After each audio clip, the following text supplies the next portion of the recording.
O bispo entra na igreja todo desesperado avisando ao padre que aquele lugar deixou de ser seguro, ele que está chegando e precisam sair dali o quanto antes. O padre pergunta quem seria ele. O bispo então pergunta se o padre não ouviu os rumores da rua Umite, o matador de licanos, assassino de vampiros, o mestre dos demônios azuis. Ele é quem está vindo em suas direções com seus mortos-vivos. O bispo, já todo se cagando, diz que aquele demônio não irá deixá-los em paz, e que irá matar a todos da forma mais cruel possível. O padre, todo relaxado, diz que não precisam se preocupar, já que a melhor ordem dos cavaleiros sagrados estão com eles. O bispo diz que não é bem assim, pois os cavaleiros de quem o padre está falando foram todos transformados em mortos-vivos e indo até eles. Então o necromante ordena para que os mortos-vivos vão e invadem a igreja. Padre Sam e Bispo Kun, forte abraço. Os mortos-vivos invadem a igreja e começam a atacar os dois. Eles no chão começam a pedir misericórdia, mas o necromante é impiedoso. O padre diz que ele não irá sair impune, e que Deus irá salvar eles, já que o padre falou em salvação, que tal enviá-lo aos céus o mais rápido possível. O necromante encosta sua espingarda na cabeça do padre e dedo no gatilho. Adeus, Padre Sam. Voltando um pouco no tempo, algumas pessoas estão conversando sobre o sétimo príncipe, aquele que foi exilado, o príncipe que é uma vergonha para o reino do imperador sagrado. Pelo visto o moleque é odiado por todos, e logo vemos o porquê. Ele se envolveu com a filha do arcebispo e não fez coisa boa. E quando foi repreendido pelo arcebispo, ele fez uma bagunça no quarto do cara. Claro que o imperador ficou pistola, então baniu seu filho para as terras dos espíritos mortos, mas ao invés de refletir sobre suas ações, ele fez mais coisas ruins. Porém, felizmente, de alguma forma ele sobreviveu, mas após este incidente ele se tornou uma pessoa completamente diferente. Ele trabalha duro no monastério sem se meter em encrenca, mas ainda tem algumas pessoas que estão desconfiadas. Ele mudou subitamente, como se agora fosse outra pessoa. Será que um demônio entrou em seu corpo? Ou ele fez um pacto com uma coisa ruim? Algumas pessoas dizem ter visto um corpo andando pelo monastério. Diante de alguns mortos-vivos, vemos nosso prota, Allen Alfaus, 16 anos, sétimo príncipe, exilado, classe, necromante, a melhor classe de todas. O prota, que está diante de seus 3 zumbis, fica se perguntando por que a janela de status fica aparecendo do nada toda hora, e que alguns boatos surgiram após verem o prota andando com seus mortos-vivos, e se continuar assim ele pode ser acusado de ser um herege. Na verdade, nosso prota não é o verdadeiro Allen Alfaus. Ele era uma pessoa comum na Coreia, mas aleatoriamente ele se tornou o filho lixo do imperador sagrado. O prota reencarnou no corpo de Allen quando ele estava pendurado numa corda, e graças a Deus que a corda se rompeu, ele consegue ver a janela de status dos zumbis, zumbi 768, zumbi 769 e o outro que não mostrou sua numeração. Ele usou sua habilidade de necromante para trabalhar como guardião do cemitério. Com tanto brilho, os zumbi até caíram no chão. No início ele ficou confuso, mas agora compreende a situação e não vê outra alternativa a não ser parar de fazer isto. Os zumbis trabalham bem nas suas atividades. Eles ajudam a abrir covas, a jogar o corpo dentro da cova e enterrar, até colocando uma lápide.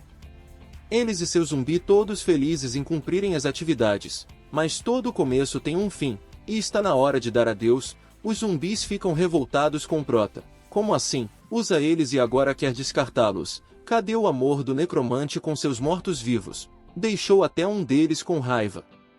Mas o que o prota está querendo dizer é que sua primeira vida já foi muito complicada e que agora está tentando ter uma segunda vida mais tranquila. Mas ele irá pensar sobre o assunto enquanto se aproxima mais dos zumbis. Agora sim, isto que é conexão de mestre zumbi. Então bora trabalhar, né?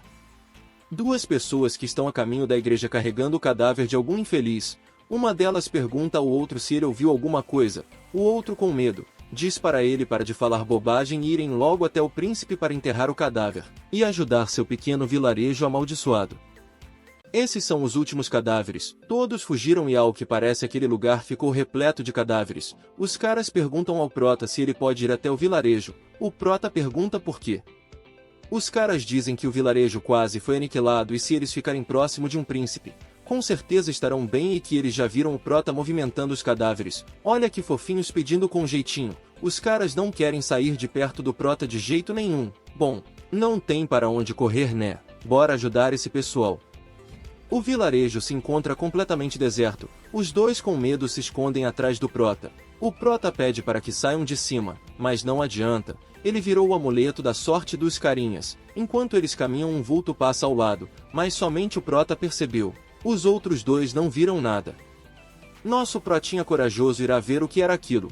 O prota com mau pressentimento jurava ter visto algo passar por ali. A presença era fraca, mas com uma aura muito assassina. Ah não, era só um rato. Senhor Jesus, são muitos ratos, e parecem estar morrendo de fome. Eles começam a subir no moleque. Sacando sua pá, ele atinge os ratos que voam para longe. Mas eles são muitos. Não será uma tarefa fácil matar todos eles. Os leptospirose partem para cima do jovem prota e começam a subir novamente nele. Ele cai no chão e, sem querer, ao tocar na água, ele ativa uma habilidade, Pântano da Morte. Nem o moleque entende o que acabou de acontecer. Esta habilidade eliminou os ratos.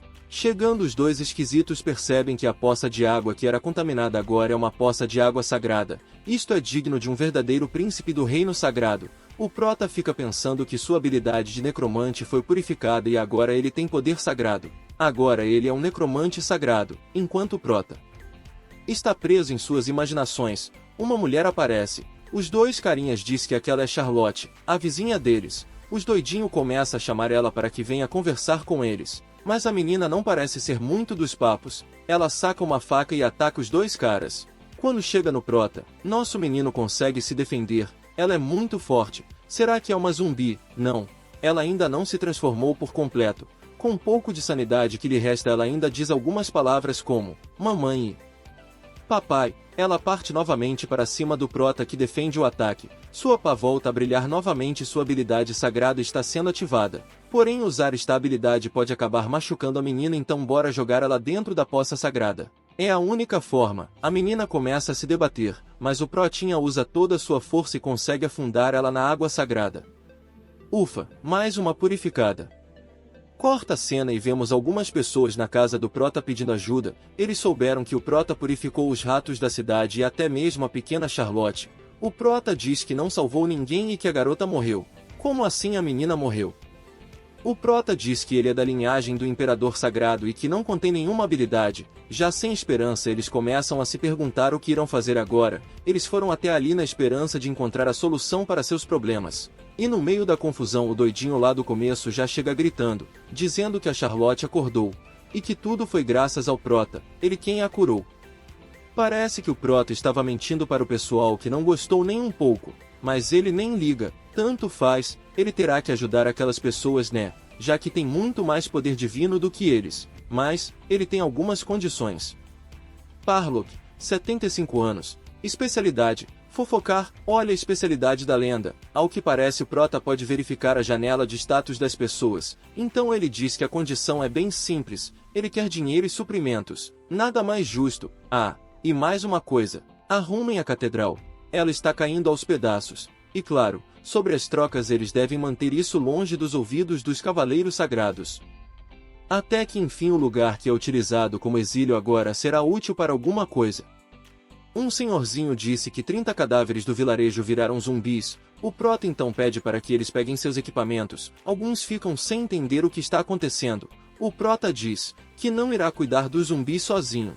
Enquanto ele faz suas preces sagradas, os outros terão que fazer qualquer coisa para manter os zumbis ocupados. Pessoal pensou que seria vida fácil, mas nem vão precisar irem até os zumbis, eles já estão na porta da catedral. E parece que alguém não contou certo, porque ali não tem 30 zumbis nem ferrando, tem muito mais. O velhinho diz que não conseguiu contar direito porque estava correndo. Errei e fui moleque. Sem o que fazer, partiu amassar a cabeça de alguns zumbis. Ele ativa sua habilidade de Pântano da Morte, e parte purificando os zumbis. Descobrimos que o prota já era um necromante antes de reencarnar neste mundo. Ele se voluntariou para ser beta-teste de um jogo de realidade virtual, para fazer uma graninha, e acabou escolhendo a classe de necromante. Mas ele acabou morrendo eletrocutado dentro da máquina. Foi quando ele acordou neste novo mundo. Felizmente as habilidades do jogo vieram junto com o prota, e como o antigo dono do corpo tem o poder divino, tornou mais difícil o controle.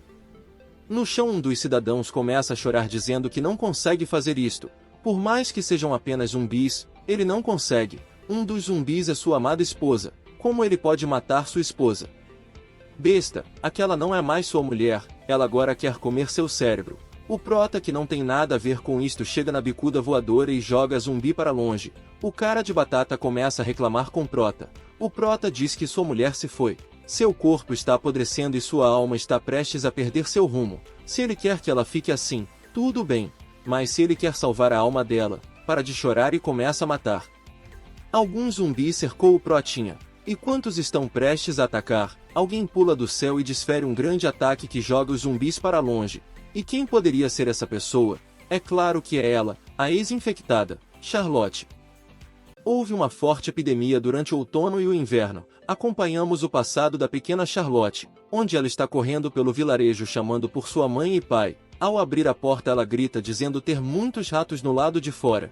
E pelo visto ela chegou tarde demais. Ela encontra sua mãe quase morta nos braços de seu pai, que agora é um infectado. A senhora, nas suas últimas forças, pede para que sua filha corra. A menina não acredita no que acaba de presenciar, ela fica em estado de choque. E, sem tempo para pensar, ela vê sua mãe se transformar em zumbi também. Depois desta cena, ela se lembra de poucas coisas. Lembra de ter visto muitos ratos no lado de fora e seus pais a perseguindo. Quer dizer, os zumbis, pois aqueles não eram mais seus pais. Ela segurou a primeira coisa que encontrou e balançou na direção dos monstros. Ela lembra de ter visto muito sangue voar para toda parte e desmaiou. Quando abriu seus olhos, percebeu que as pessoas do seu vilarejo estavam estranhas. Os ratos, que antes a perseguia, agora a ignoravam. Isso era um sinal de que ela foi infectada e estaria se tornando um deles. Já sem esperança, ela não se importava mais, porque não teria ninguém que possa salvar deste infeliz estado. Mas se talvez, só talvez, alguém pudesse ir e ajudar ela, foi aí que nosso prota chegou e foi o salvador da nossa Charlotte. Ela agora desperta e se pergunta quem foi seu salvador. Ela, ainda meio tonta, pergunta onde ela está. A moça, quem estava cuidando dela, diz que o príncipe para ela cuidar da mocinha, pois lá fora está cheio de zumbis. Ela olha pela janela e vê o caos que está acontecendo no lado de fora. Os aldeões estão todos lutando contra os zumbis. Ela olha de longe e vê o príncipe lutar. Sem pensar duas vezes, ela abre a janela. A senhora tenta lhe impedir de fazer alguma besteira, mas já é tarde. Com um grande impulso, ela salta da janela e pula no meio dos zumbis, fazendo eles voarem para longe. Agora, diante do seu salvador, ela pergunta se o príncipe está bem, e que agora pode deixar com ela, ela irá cuidar de tudo. Pelo visto, a mocinha é bem forte. Sem acreditar, o prota está diante de uma enorme pilha de corpos. A pequena Charlotte aniquilou todas as ameaças. O pessoal do vilarejo começa a comemorar a vitória jogando a menina para cima. O prota, preso em seus pensamentos, acredita que a ter purificado ela antes de se transformar por completo acabou modificando algo dentro dela. Coitado prota, sequer sabe do que suas próprias habilidades são capazes. O prota pede para que eles parem com a comemoração e cuidem dos seus familiares. Mesmo todos ainda estando cansados, é melhor acabar logo com isso. Eles estão sofrendo, então está na hora de libertá-los. Pessoal voltou no espírito deprê. O ritual é bem simples. Basta realizar um funeral para os mortos e desejar que eles descansem em paz. Com isto, seus espíritos pararão devagar e enfim conseguirão descansar. Esta é uma das razões por terem banido o príncipe da família sagrada para aquele local, pois os zumbis têm maior probabilidade de surgirem na terra dos espíritos mortos. O reino precisava de alguém para cuidar dos mortos. Mas mesmo diante disto, algo lhe parece muito estranho. Em todos os registros nunca houve algo parecido com o que ocorreu neste vilarejo, todos entrando em ruína tão rapidamente. O prota chama o senhorzinho fofoqueiro e pergunta como foi no vilarejo, se teve algo em comum por lá. O velho diz não ter ocorrido nada anormal. O prota começa a especular dizendo parecer algo intencional. Mas o velho fofoqueiro nem deixa o prota terminar e já começa a ir além, dizendo que talvez foi um ceifador que espalha pragas, um demônio que sela espíritos, ou um terrível e nojento necromante. Ai não, né, velhinho? Mesmo que você não saiba, nosso prota é um necromante, ele não é nojento. O prota pensa que sua teoria estiver correta. Quem controlou os zumbis está por perto, mas no momento ele não tem como descobrir quem seria. Ah, tanto faz, ele vai dormir porque é o melhor a ser feito. Em seu quarto ele cai em sua cama exausto. Hoje foi um dia muito puxado, ele merece um descanso. De repente um grito, ele acorda com a cara torta, e abre sua janela perguntando o que está acontecendo tão cedo pela manhã. As pessoas do lado de fora começam a gritar que houve um sequestro. Os zumbis sequestraram uma pessoa. Dois rapazes dizem terem visto com seus próprios olhos o sequestro. Eles aproveitaram que todos estavam exaustos e sequestraram a jovem Morian, a menina responsável por colher as ervas. Ela ajudava a cuidar dos feridos. Uma menina muito dedicada. O prota se pergunta se ele a conhece. Os cara diz que sim. Porque foi ela quem rejeitou a declaração de amor do príncipe. Agora entendemos por que o príncipe lá no início tentou se matar.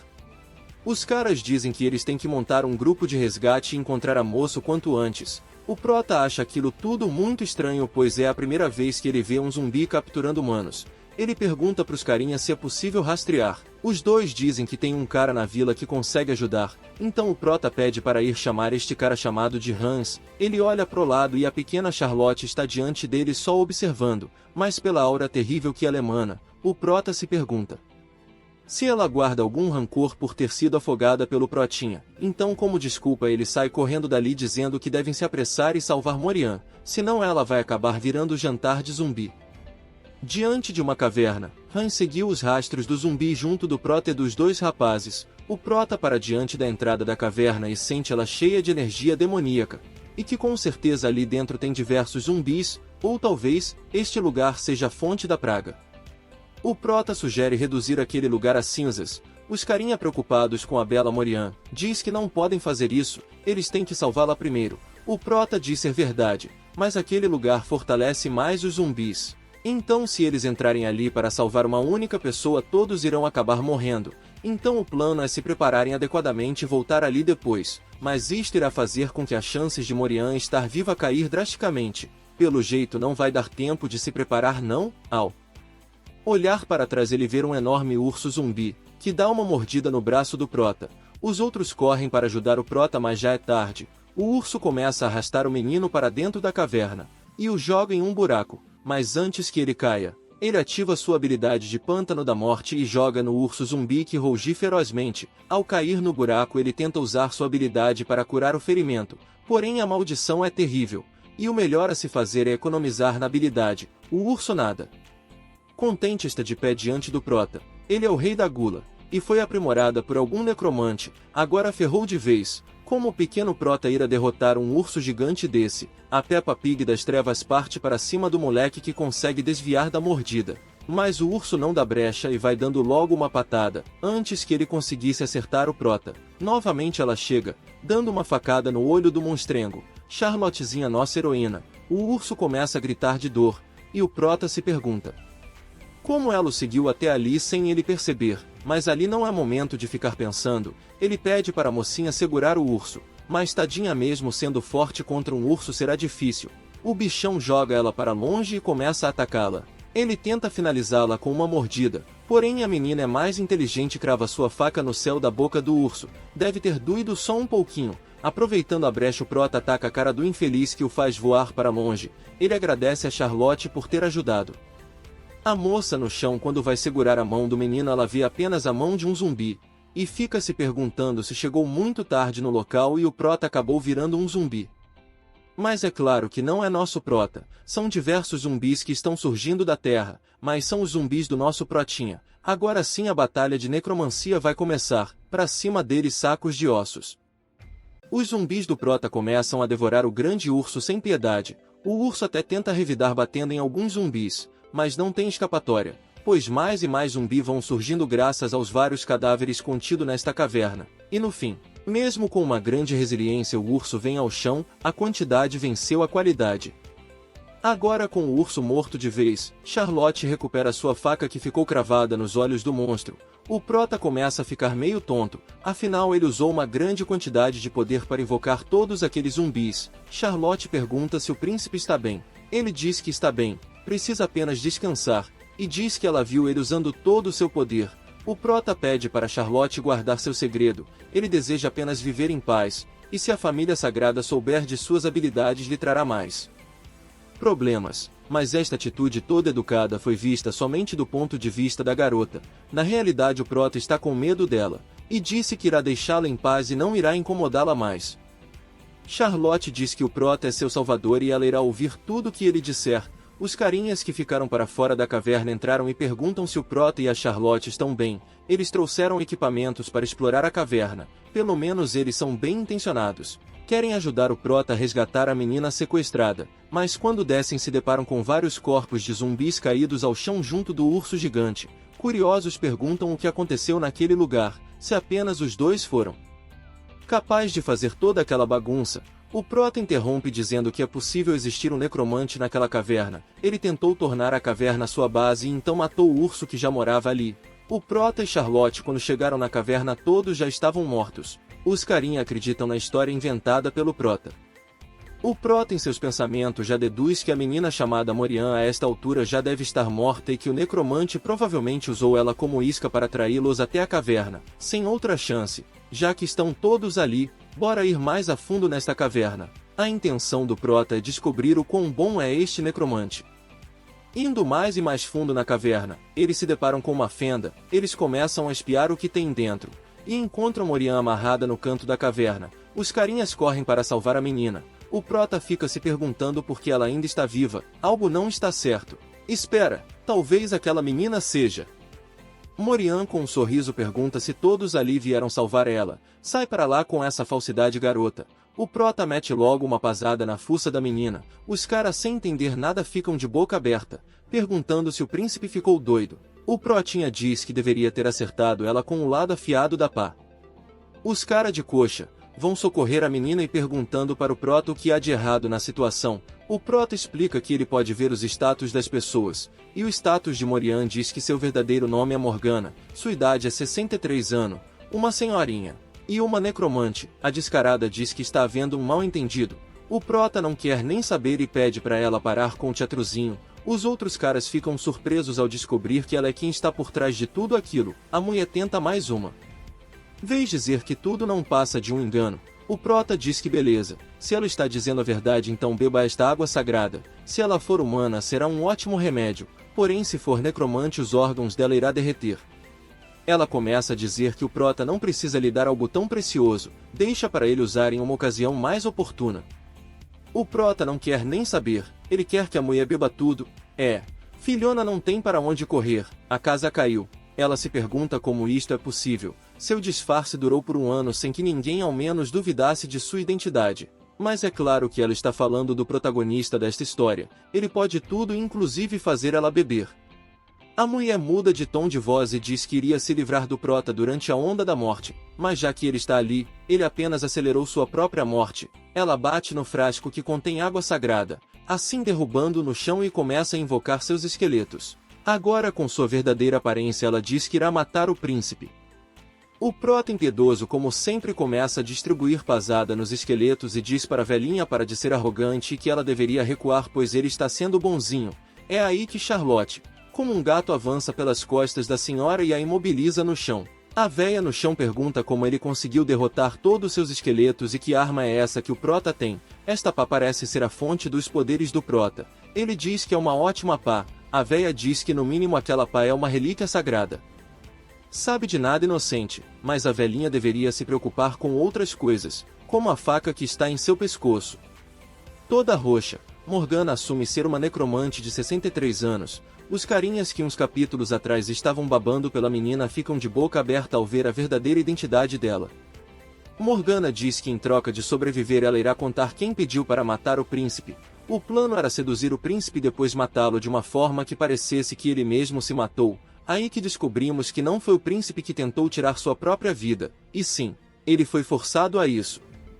Mas que diferença faz para o Prota? Ele assumiu o corpo após este incidente. Morgana continua e diz que a Igreja Sombria pediu para que ela matasse o 7º neto do Imperador Sagrado. Morgana diz que viu através do urso que o Prota também é um necromante, e que se a Igreja souber disto não deixará ele em paz. Então, já que ela descobriu o segredo do Prota, o certo a se fazer é matá-la, certo, Charlotte? Morgana começa a pedir perdão, e que irá guardar segredo. Ela irá contar tudo que o Prota quiser saber sobre a Igreja Sombria. O Prota mete um tapão na doidinha e diz que quem irá decidir o destino dela será os aldeões. Afim, tem muitas pessoas ali que perderam suas famílias por causa dela. Agora complicou, vai ser difícil sair dessa. Ela começa a pedir misericórdia. O Prota pergunta o que eles irão fazer. O rapaz diz que dará a ela uma morte dolorosa e largá-la na floresta, então os animais comerão sua carne e o que sobrar, ela se tornará um zumbi. Agora a grande questão, a Igreja Sombria. O prota não conseguiu descobrir muita coisa, mas roubou os livros à senhora necromante. Os livros contêm instruções para adquirir novas habilidades. Ele começa a ler na intenção de aprender algumas. A habilidade que ele queria era de poder falar com espíritos, mas não conseguirá aprender com estes livros. Enfim, a velha tinha falado sobre a onda da morte, então melhor focar no que é e quando irá acontecer. O prota se pergunta se seus irmãos estão por trás de tudo. Devido a ele ser um príncipe, faz sentido seus irmãos quererem o matar, assim elimina um concorrente na sucessão. É nada fácil. Assim é a vida de alguém da família real. Então por hora melhor focar em melhorar suas próprias habilidades. Enquanto isto, Charlotte está no canto da igreja ouvindo tudo que o prota dizia. Com medo de seu salvador acabar sendo assassinado, ela não irá deixar isto acontecer. Não a pessoa que lhe ajudou e cuidou no momento mais difícil. Então ele precisará de um escudo. Com isto em mente, ela pega um dos livros da velha, Guia de Esgrima Imperial. Então ela deverá se tornar mais forte e proteger o príncipe.